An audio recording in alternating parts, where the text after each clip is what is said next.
como já aprenderam na Escola Bíblica Dominical. Muito obrigado, Senhor. Nós te agradecemos, oramos em nome de Jesus.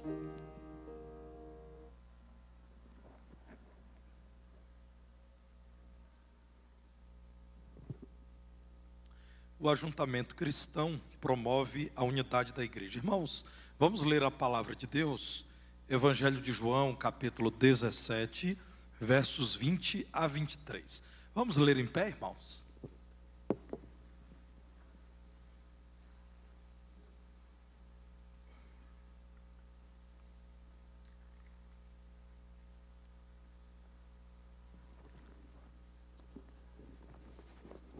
Você que acompanha esta celebração por meio da transmissão que realizamos em tempo real, terá também o texto bíblico à sua disposição agora, para que você leia conosco a palavra do Senhor.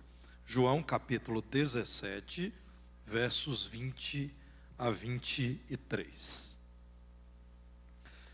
Como já publicado desde a sexta-feira passada, nessa manhã nós vamos, pela palavra de Deus, pensar no tema: seja o cumprimento da oração de Jesus.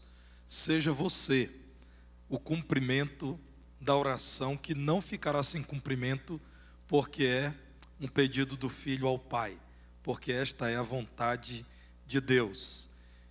Diz-nos assim a palavra do Senhor: não rogo somente por estes, mas também por aqueles que vierem a crer em mim, por intermédio da sua palavra, a fim de que todos sejam um, e como és tu, ó Pai, em mim e eu em ti, também sejam eles em nós, para que o mundo creia que tu me enviaste. E eu lhes tenho transmitido a glória que me tens dado, para que sejam um como nós o somos. Eu neles e tu em mim, a fim de que sejam aperfeiçoados na unidade, para que o mundo conheça que tu me enviaste e os amaste, como também amaste a mim. Podem sentar, irmãos.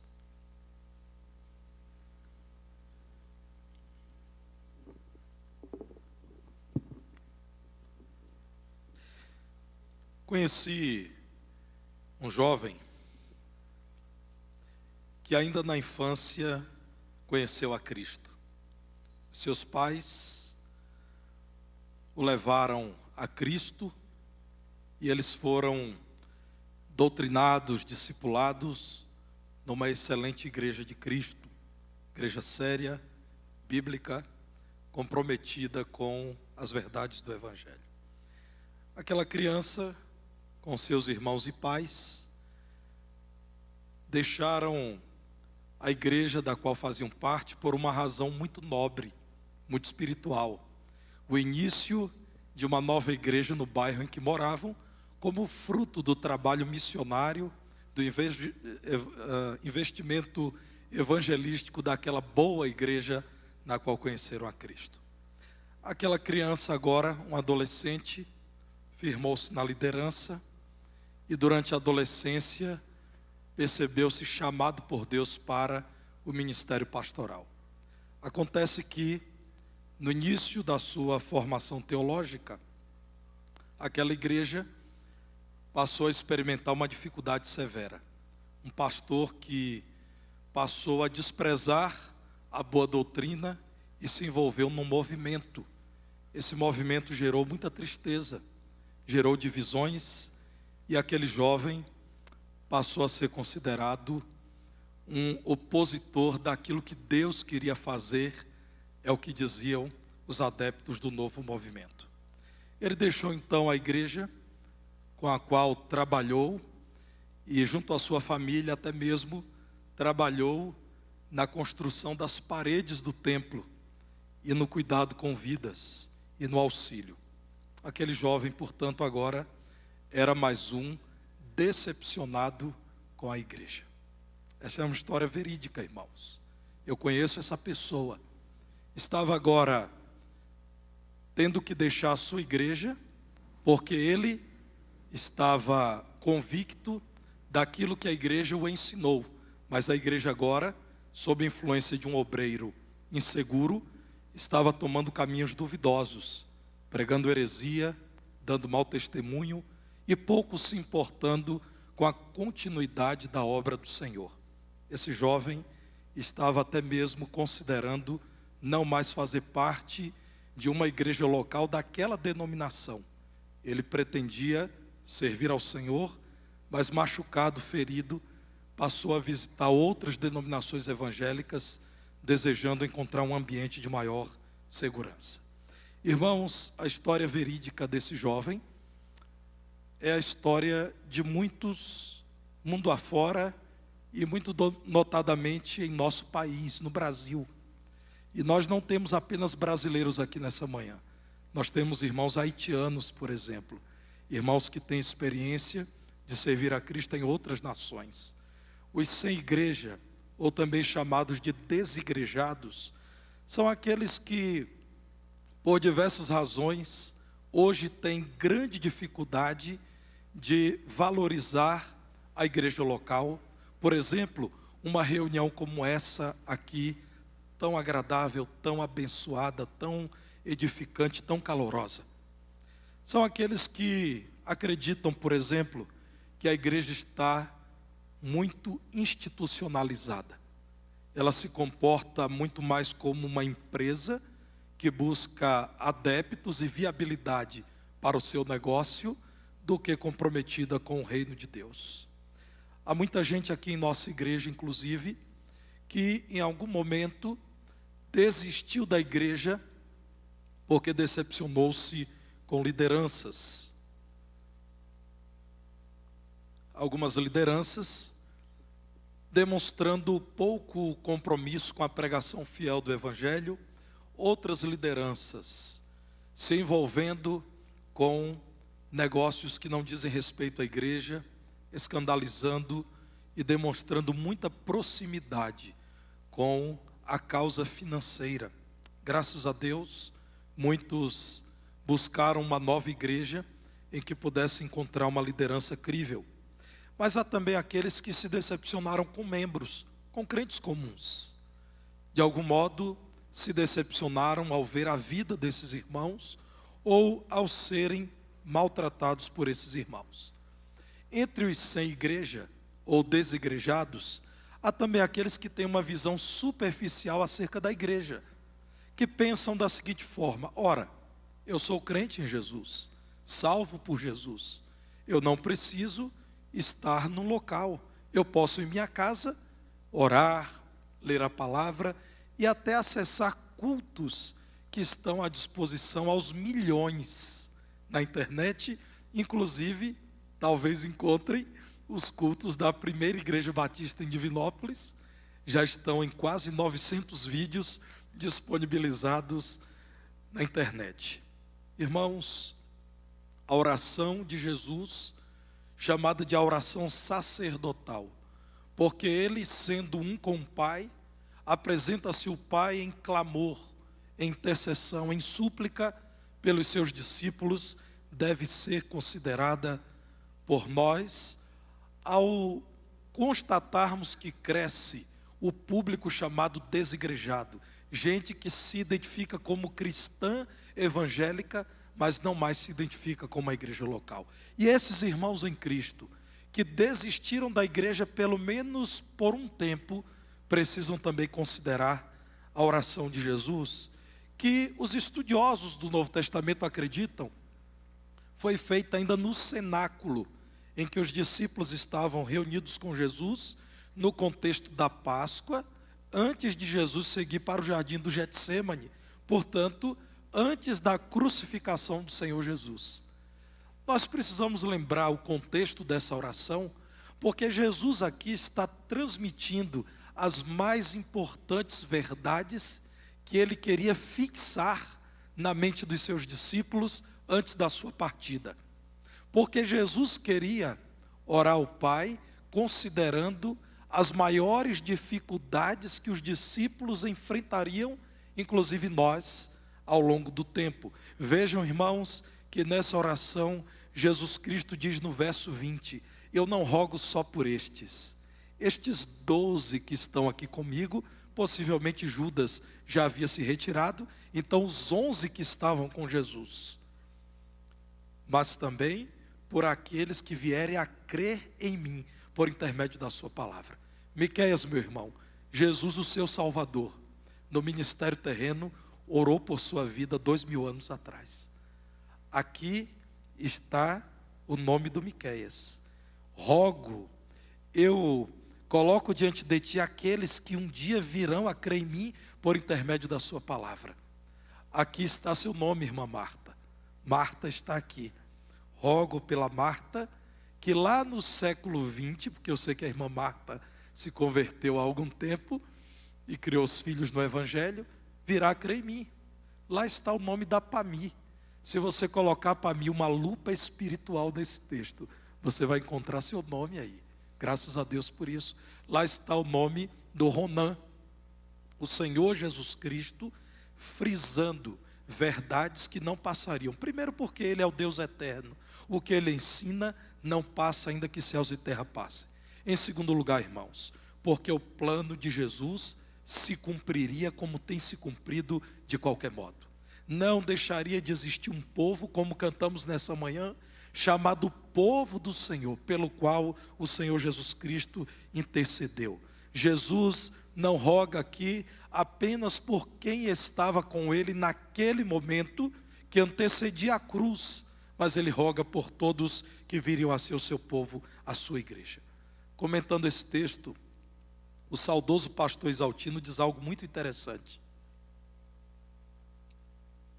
O pastor Exaltino Gomes diz assim: esta noite foi a noite em que Jesus orou por todos os seus seguidores de todas as épocas. Ele orou por nós também. Isto nos abre os olhos para um fato. Jesus via futuro para a sua causa e sabia que ela atravessaria os tempos. Ele nutria a nítida consciência que as suas palavras não cairiam no esquecimento. Irmãos, mesmo que eu ou você, em algum momento, nos decepcionemos com a igreja, com os discípulos de Jesus, é impossível que nós não precisemos da igreja, porque a igreja é o plano de Jesus. E é impossível que um plano de Jesus não se cumpra. E é impossível que Jesus tenha se enganado em alguma ideia dele. E é impossível que Jesus precise de um plano B. Plano B, precisamos nós que fazemos um plano A deficiente. O Senhor Jesus não. Aqui, meus irmãos, está uma oração de Jesus que tem se cumprido. Queira você ou não. Queira eu ou não. A minha oração é que você, confiando no Senhor Jesus, queira ser o cumprimento desta oração de Jesus. Um povo dele, que em nome dele proclama a palavra dele para a expansão do reino dele até a volta dele a esse mundo. Meu irmão querido, viva, portanto, em comunhão com a igreja de Jesus. Veja Jesus orando no verso 21, dizendo ao Pai: Pai, eu estou rogando por eles, pedindo o teu auxílio a esses que em todas as épocas crerão em mim e serão a minha assembleia, a minha igreja. Eu estou clamando por eles para que eles não imitem esse mundo de conflitos, de guerras e de rancores, mas que eles, o meu povo, em torno de mim, sejam um só povo. E aqui, meus irmãos, o padrão que Jesus utiliza é muito elevado.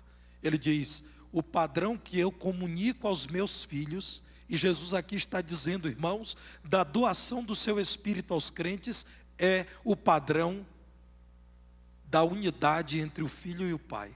Jesus diz em João 10,30, eu e o Pai somos um. Andamos unidos.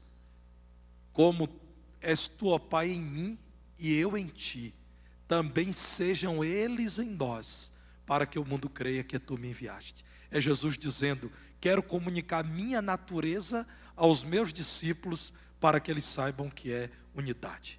Irmãos, há muitos limites para a igreja da internet. Por exemplo, você que aprecia os cultos pela internet, apenas pela internet, você que aprecia bons pregadores na internet, quando você adoece, o pastor da internet te visita no hospital? Acredito que não. Quando você tem uma dúvida séria acerca da vida, você consegue marcar um horário com o pastor da internet que mora na cidade de São Paulo? Acredito que não. Meus irmãos, há limites para a igreja da internet. Só é possível ser o cumprimento da oração de Jesus se você compreende que você não é um membro dissociado de um corpo. Você é membro porque o corpo existe. Você precisa reconhecer que sozinho você não é família. Uma pessoa que vive só é um indivíduo, não é uma família. É preciso haver pelo menos 2 pessoas reunidas ou 3 para que sejam família. Vocês lembram de alguma instrução do Senhor Jesus? Onde estão 2 ou 3 reunidos, ali estou presente. É Jesus dizendo: eu me importo com a minha igreja, eu me importo com o corpo. Corpo, família, coletividade tem que ser formado a partir de 2 pessoas pelo menos. Você reconhece que o plano de Jesus é formar uma família espiritual quando você busca comunhão, relacionamento, unidade, vivência com a igreja. Vejam, irmãos, 1 Coríntios capítulo 12, versos 12 a 14. Abra sua Bíblia em 1 Coríntios 12, 12. Porque assim como o corpo é um e tem muitos membros, e todos os membros, sendo muitos, constituem um só corpo, assim também com respeito a Cristo. Pois em um só Espírito todos nós fomos batizados em um corpo, quer judeus, quer gregos, quer escravos, quer livres, e a todos nós foi dado beber de um só Espírito. Porque também o corpo não é um só membro. Não é possível, irmão, que você diga em casa que você é a igreja. Muita gente diz: a igreja sou eu. Não, a igreja somos nós. Primeira pessoa do plural. Ninguém sozinho pode dizer que é a igreja. Terá comunhão com quem? Discipulará quem? Cuidará de quem? Orará por quem? O corpo não é um só membro, mas muitos. Meus irmãos, quando nós admitimos que precisamos cuidar dos discípulos de Jesus, nossos irmãos, nós valorizamos a comunhão da igreja. E assim imitamos o amor de Cristo na Trindade, Pai, Filho e Espírito Santo, desde a eternidade, vivendo em unidade e amor. Você quer ser o cumprimento dessa oração de Jesus, que se cumprirá, queira você ou não? Então testemunhe ao mundo junto com a igreja de Jesus. Voltando a João, no capítulo 17, veja que no verso 21 Jesus diz: para que o mundo creia que tu me enviaste. Porque eles devem ao Pai ser fortalecidos por ti para viver em unidade, em amor, para que o mundo veja neles o Deus poderoso, para que o mundo veja neles uma mensagem que os atraia, para que o mundo veja neles uma vida diferente. No verso 22 diz: eu lhes tenho transmitido a glória que me tens dado, para que sejam um como nós o somos. E por que o Senhor faz isso? Verso 23, para que o mundo conheça que tu me enviaste e os amaste, como também amaste a mim. Algumas perguntas, irmãos, para os desigrejados, para aqueles que de modo arrogante e até orgulhoso, dizem que a igreja não tem mais sentido, porque se decepcionaram com a igreja, como aquele jovem que decepcionou-se com uma igreja, que abandonou a sã doutrina, a boa ordem nos cultos e desprezou irmãos antigos.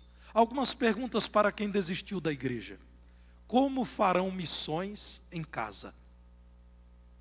Irmãos, fazer missões envolve compromisso de oração, oferta, acompanhamento do missionário, visita aos campos. Como um desigrejado discipulará? Ele discipulará quem? Ele fará outro discípulo como? Se ele é isolado, se ele despreza o relacionamento do corpo de Cristo.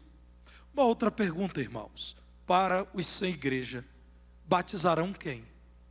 Ora, A igreja de Jesus, segundo o Novo Testamento, é responsável por ir por todo mundo pregando o evangelho e batizando os que creem. A igreja é um ajuntamento daqueles que, regenerados, dão testemunho de tal regeneração por meio do batismo. Mais uma pergunta: como celebrarão a ceia do Senhor? Não é possível que alguém, no secreto da sua casa, separe um pouco de suco de uva e um pedaço de pão e diga que está celebrando a ceia. Não.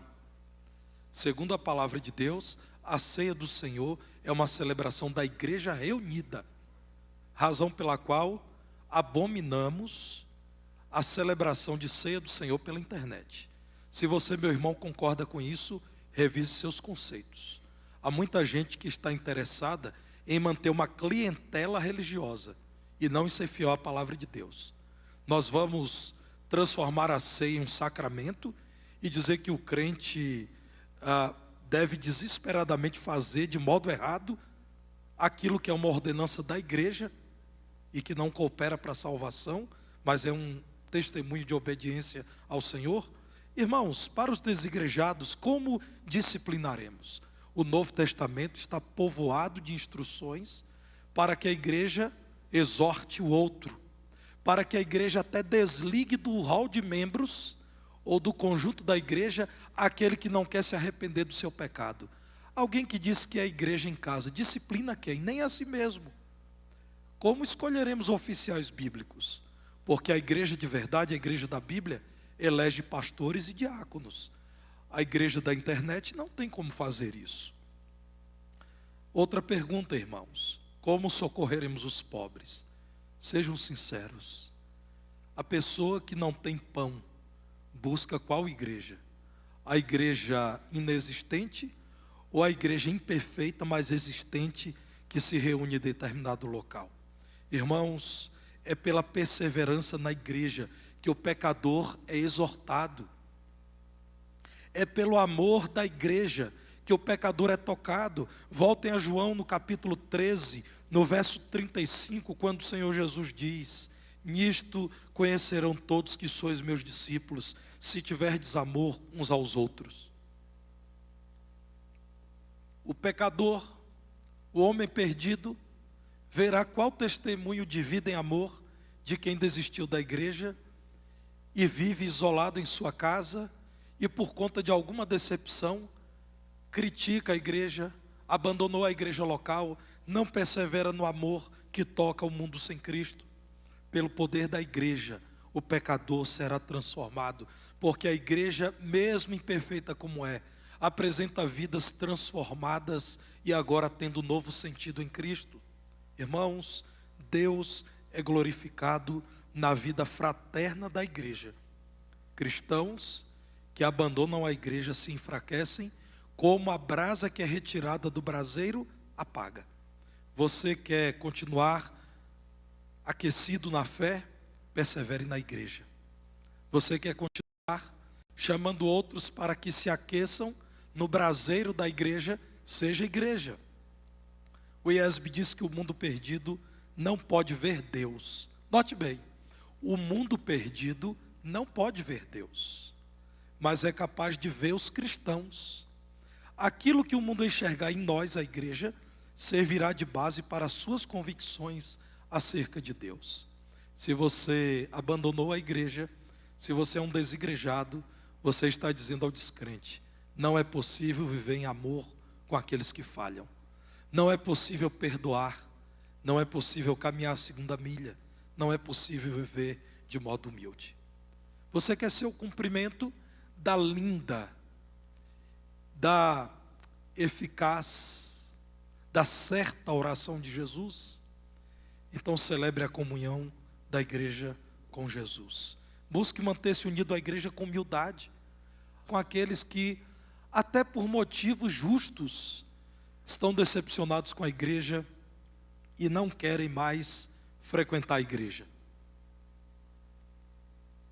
O Evangelho me diz que eu devo buscar essa pessoa em oração. Eu não devo buscar só com os meus argumentos. Em oração: Senhor, Dê-me sabedoria para tratar com amor, para ouvir com atenção as queixas, as decepções, as tristezas. E nos dê humildade para nos revisarmos, irmãos. Nós precisamos ser humildes em dizer: muita gente se decepcionou porque nós erramos.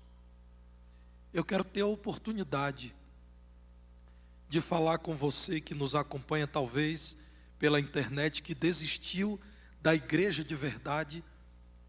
E talvez você diga: pastor, porque a igreja e o irmão me decepcionaram. Vem aqui, converse comigo e me dê a oportunidade de te dizer: em nome de Jesus, me perdoe, e vamos caminhar juntos. Irmãos, é preciso chamar os desigrejados para que se revisem e vejam que eles não estão cumprindo a vontade do Senhor Jesus Cristo ao desistirem daquilo de que nem o Senhor Jesus, que é santo e perfeito, desistiu. Jesus não desistiu da igreja. É preciso chamar os sem igreja a que se arrependam por terem desprezado a vontade do Senhor. É preciso chamá-los com amor a lerem Hebreus capítulo 10, versos 24 e 25. Hebreus 10, 24 e 25. Vejam, irmãos, essa exortação que foi feita há mais ou menos 1950 anos atrás, na carta aos Hebreus, já era um desafio daqueles dias.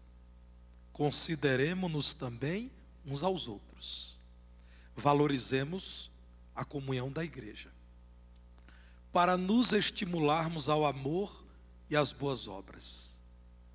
Verso 25: não deixemos de congregar-nos, de reunir-nos, de ajuntar-nos, de sermos igreja, como é costume de alguns. Vejam, irmãos, que no primeiro século, alguns já haviam decidido ser desigrejados. Antes, ou seja, em lugar de deixar a congregação e de abandonar a igreja, façamos admoestações, ensinemos uns aos outros, animemos uns aos outros, admoestemos uns aos outros, tanto mais quando vedes que o dia se aproxima, o dia em que o Senhor virá buscar uma igreja. Nós dizemos: o Senhor virá me buscar, virá buscar você que é parte da igreja dele, porque o plano do Senhor é o plano para um povo.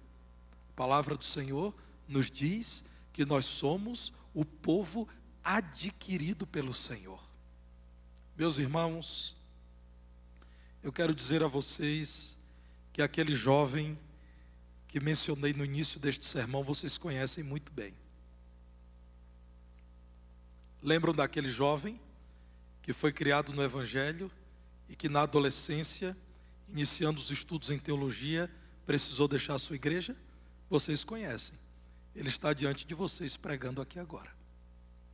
Eu sou mais um que em algum momento se decepcionou com a igreja e deixou a igreja local, por 3 motivos: abandonou a doutrina bíblica, desprezou a ordem bíblica do culto, a decência do culto, e desprezou irmãos em Cristo em nome de um movimento estranho, que ao longo do tempo caiu em descrédito e até morreu.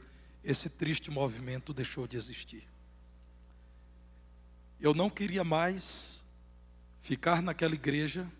Procurei o pastor e disse: meu irmão, eu não concordo com o que o irmão está fazendo, com o que o irmão está pregando, isso não é bíblico. A resposta do pastor foi: você não está entendendo a dimensão do Espírito, você está se comportando como um tradicionalista. Então diz: pastor, me perdoe, vamos orar, hoje à noite eu vou ao culto pela última vez, vou entregar o meu dízimo e não voltarei mais. Por favor, peça à igreja que aguarde a minha manifestação de para onde irei. E assim, irmãos, segui. Fui visitar uma igreja congregacional, fui visitar uma igreja evangélica fundamentalista, e nesses 15 dias em que eu não havia desistido da igreja, mas da minha igreja local, como aconteceu com alguns irmãos que aqui estão e que nos anos 60 sofreram aqui em Divinópolis isso, irmão Eliseu Ferreira, irmão Djalma Guimarães. É possível que haja outros aqui, mas eu sei que esses dois irmãos estavam presentes. O irmão João Ribeiro, muito embora seja bem antigo, mas quando chegou aqui, tudo isso já tinha acontecido. Aquilo que os irmãos enfrentaram aqui nos anos 60, eu enfrentei na Bahia, no ano de 1999. Eu não queria mais ser batista, irmãos, porque eu entendi que a denominação se comportou como uma denominação fraca, lenta diante daquele problema. Depois eu vim perceber que o problema era tão grande que até para a denominação não era fácil resolver rapidamente. Então você que já se decepcionou em uma igreja local, prazer, fazemos parte do mesmo grupo. Muito prazer, nós temos uma história muito semelhante. Naqueles 15 dias, em oração, dias de angústia, irmãos, dias de tristeza, dias de dor. A igreja ficava, o local de reuniões, a mais ou menos 300 metros da minha casa. Quando eu saía para qualquer lugar, eu passava em frente àquele local que me trazia memórias tão maravilhosas e que agora foram interrompidas. Naquele tempo, irmãos, uma igreja muito amada, a 175 quilômetros de distância, estava enfrentando um outro problema, que não doutrinário, que não litúrgico, que não moral. O pastor muito amado daquela igreja, depois de 19 anos realizando um excelente trabalho, morreu. 59 anos de idade ele tinha, e ele tinha um problema grave de coração e morreu. Deus o chamou. Ali estava a primeira igreja batista da cidade de Esplanada, leste da Bahia, quase divisa com Sergipe, decidindo que convidaria um seminarista para dirigir a igreja, porque a igreja estava tão entristecida com a morte do pastor Gabriel, saudoso pastor Gabriel Ferreira de Almeida, que precisaria ter um tempo de transição. Fui pregar naquela igreja. Ao final do culto da noite, a liderança se reuniu e, em nome da igreja, me convidou. Passei 1 ano naquela igreja. Irmãos, Deus, por meio da igreja, me levou a superar uma tristeza com a igreja. Não havia problema doutrinário, uma igreja firme, muito boa. Mas qual era o problema deles? Abatimento, tristeza com a morte do pastor. O que Deus fez? Deus levou alguém que estava ferido por outro motivo para animar aqueles irmãos. E levou esse irmão que estava ferido para uma igreja que me disse: nem todas as igrejas locais se desviaram da doutrina. Aconteceu isso em uma igreja, nessa igreja aqui não. Deus curou a mim e a igreja em Esplanada. Depois de 1 ano, eu aceitei um convite para voltar à minha cidade de origem. Trabalhei numa congregação que 1 ano e meio depois organizamos como igreja de onde eu vim para assumir essa igreja aqui. A primeira igreja batista Esplanada recebeu um outro jovem brilhante, muito mais preparado do que eu. Ele está aqui atrás de mim, irmãos. Vocês conhecem também. Ao lado do pastor Igor. Ele era jovem, pastor Igor ainda é. Ele era jovem na época. Irmãos, aceito o meu testemunho como testemunho de alguém que diz: eu sei o que é decepção com a igreja. Eu sei o que é sofrer com decisões erradas de liderança de igreja. Eu sei o que é, em algum momento, pensar que já não vale mais a pena ser igreja. Mas eu sei também da resposta de um Deus que não muda, que ama a igreja, que me deu uma nova igreja em que eu fui completamente sarado. Me pergunta, irmãos, se eu deixaria a igreja? Jamais. Meus irmãos, a igreja tem feito por mim muito mais do que o pouco que eu fiz pela igreja. Eu fiz quase nada. A igreja fez muito por mim. Você que, por algum motivo, não acredita na igreja, ouça esse testemunho. Olhe para a oração de Jesus e no ato de fé nessa manhã diga: Senhor, eu quero cumprir a tua oração. Eu quero ser o cumprimento irrefutável da oração do Senhor diante do Pai.